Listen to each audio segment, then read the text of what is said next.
So while coming up, I was observing all the teachers seated in the back. Click right and forward. And I was observing one thing which is inescapable these days, that a lot of the teachers were also glued to their mobile phones.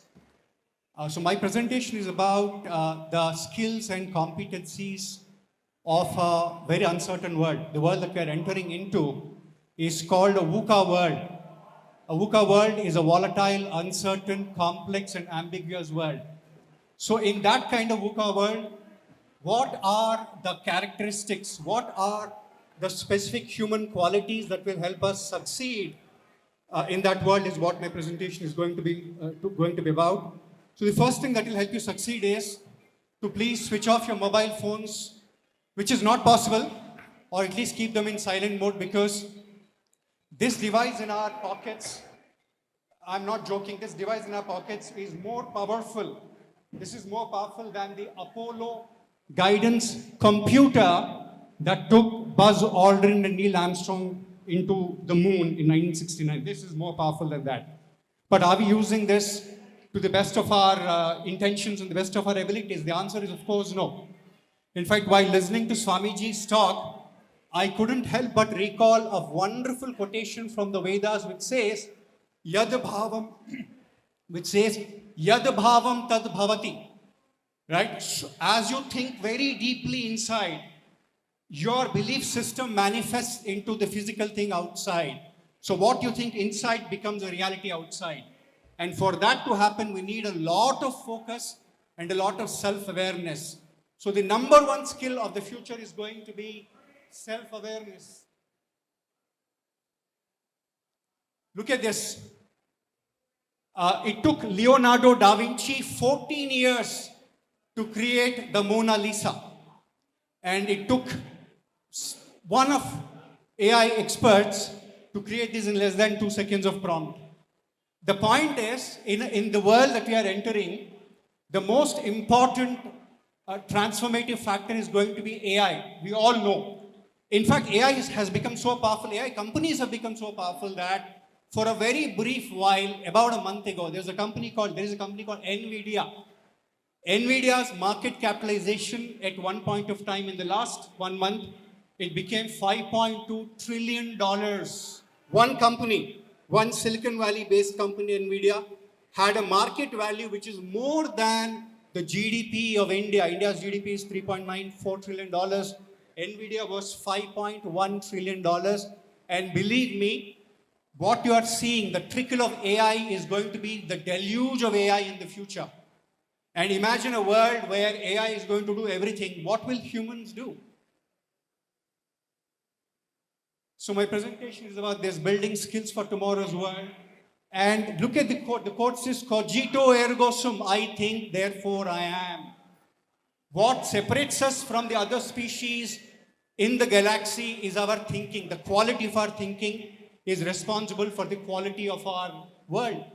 And unfortunately, technology is playing with our thinking. I don't know how many teachers or students of English literature are here.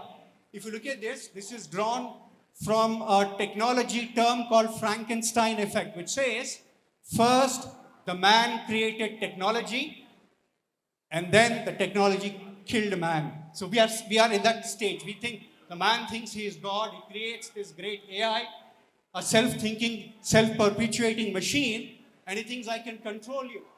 He's only looking at the finger without realizing that there is an entire power that is getting created behind that can eventually destroy him.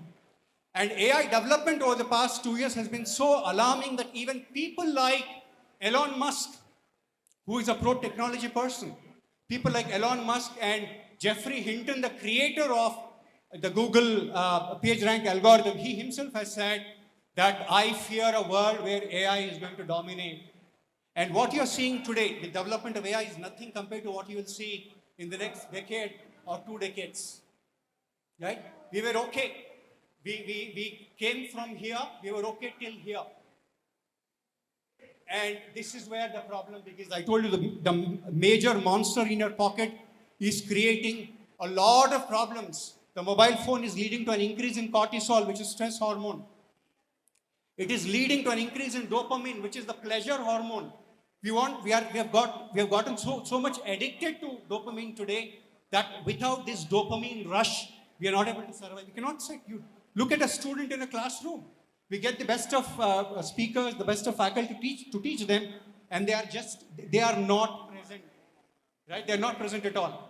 So, and that is going to be a problem which will get accelerated in the future. Sam Altman, right?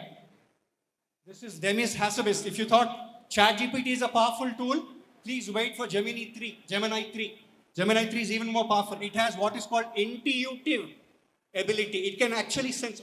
The current technologies anyway can sense what you want, but this can sense to almost a 90% possibility. It can actually tell you what your next steps will be. And this gentleman, quickly, just to tell you how AI is going to impact our futures, this gentleman is Ray Kurzweil. And Ray Kurzweil created a theory called the singularity. The singularity says that by 2045, my dear teachers, by 2045, the total quantum of machine knowledge or machine learning will surpass the human knowledge, right, by 2045. And Ray Kurzweil recently said, for the first time in my life, Ray Kurzweil said, I am wrong because singularity, a point where machines will become more intelligent than man, is not in 2045, but in the next 5-6 years. So you're entering a world where machines will guide your lives, and you can imagine how your lives will be going forward. This is how the old classroom used to be. Nothing has changed. Of course, technology, classrooms have changed the entire spectrum and the feel of a classroom. Look at the old lecture method. This is called the lecture method, right? This is the lectern. So anyone who stood behind a lectern and gave a lecture was called a lecturer. So we are moving from a lecture method, which is also called the sage on the stage, to a system called the guide by the side. You need to be a mentor to your students. You need to be a mentor, not a tormentor. So nothing, as I said, nothing has changed, including this gentleman sleeping in the back, which you see in the classroom today. Educators and teachers, we have to focus on. The number one skill, I have to wrap it up in less than 3 minutes. I am like a test player. I take 2-3 hours to explain the entire thing, but I was told to wrap it up in 10 minutes. I told one of the organizers that I'll take 2 extra minutes. So those 3 minutes I have right now. So number one skill that we need to develop among our students is entrepreneurial and innovative mindset. The word entrepreneurship comes from a French word called entreprendre, which means to venture out, to go out of your comfort zone. It is said, I don't know, but it is said that the word entreprendre comes from a Sanskrit word called antaprerana, which is inner motivation. So what we need to do as teachers is to develop that inner motivation among our students, antaprerana. Because in the absence of inner motivation, we are staring at a very, very, very difficult future. So I am not suggesting to the teachers here that you should develop entrepreneurial skills in your students. Not everybody has the ability or the fire in the belly to be an entrepreneur. But you can certainly develop entrepreneurial mindset. Tell them to take a risk. Tell them to move out of their comfort zone. Tell them to look at a tomorrow which is far better than today, and today which was far better than yesterday. That kind of thinking is very important. Look at, a lot of these teachers were born before 1991. We were a country of scarcity in 1991. Today, we are one of the largest developing economies in the world. This transformation happened on the back of the contributions of a lot of entrepreneurs. So number 2 is written and oral communication skills. Now you might say AI takes care of writing. Please understand, your thinking is equal to your mental health. Your writing is equal to your mental and emotional health. The moment you stop learning is the moment you stop growing. And when you stop growing, you will attract a lot of mental maladies that we are seeing today. Youngsters, 6 years, 7 years, 8 years, are becoming victims of depression, schizophrenia, anxiety, jitteriness, and all of that is because of this. So please develop that oral and written communication skills, which means get back to the old ways of reading, which is, I'm getting a clear indication that I should wrap it up. There are a few more slides. I'll be very, very happy to leave these slides here. I'm going to end it on a note, on a slightly half-hearted note. Yeah, so the earlier one is written and oral communication skills. I train a lot of corporate leaders, and the point I tell them is, thou shalt communicate well, and thus shalt thou rule the world. If you want to be a great leader, you have to be a great speaker. But if you have to be a great speaker, you have to be a great reader. So get back to old ways of reading, non-Kindle kind of reading. Okay, third is accessing and analyzing information. I remember when my cousin, who eventually ended up in the IAS, wanted to prepare for the civil service examination, he had to go from Hyderabad to Delhi and enroll in an institute called Vajiram and Ravi in 1993-94. Today he says, I don't have to step out of my home to study. Forget about him. I had to go to Chikkadapalli City Central Library to read. But today, all the knowledge that you want, all the knowledge that you need is available at the click of a button. I would actually argue that we have more knowledge and information than we need. Our mind is not designed to handle that kind of information. In fact, there is a phrase called paradox of choice. When you have too much of choice, you cannot make proper decisions. So the skill of the future is going to be your ability to say no to 99 things before saying yes to that one thing. The ability to prioritize is a skill that is going to be priceless in the future. Because paradox of choice is a real mental phenomena which says paralysis by analysis. So too much of analysis leads to paralysis. Please avoid that. Next is critical thinking and problem solving. Right? AI will not give you confidence. AI will not give you clarity. AI will not give you conviction. That conviction can come only from a teacher. So please give yourselves a round of applause for being the conviction makers and conviction creators. It cannot. So please, Hindi lo koot ke bhariye confidence among the students that they can do.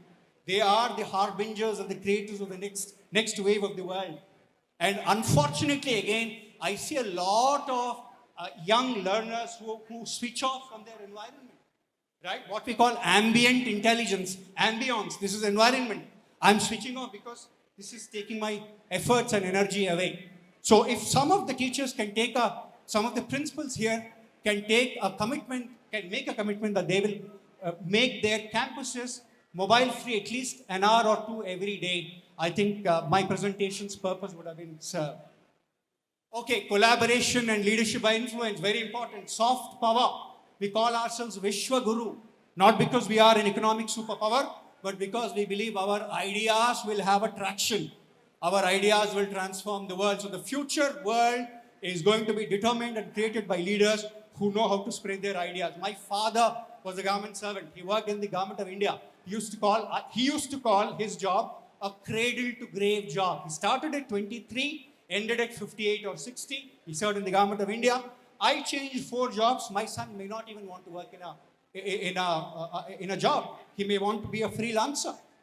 So the future centers of power are not going to be the seats that you sit on, but the ideas that you generate and the ideas that you disseminate. Okay, I'm going to skip this. Final is humility.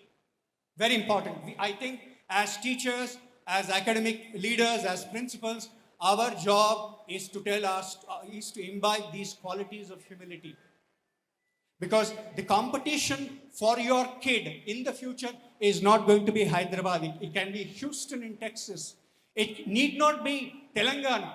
It can be Tennessee in the US, right? It need not be Hitex. It can be something else anywhere in the world. So the point is, in a world where geography is becoming history, in a world where the globe is shrinking into a global village, what will help you become great is that sense of humility. I am good, I can be better. I am better, I can be better than the others. And this feeling that no matter how far I go, there are several more miles to achieve. So with that presentation, I wish to thank the organizers, Brahmam Garu, and the teachers for giving me this opportunity. I deeply appreciate this opportunity to speak. I hope I've stuck to T20 instead of T10. Thank you.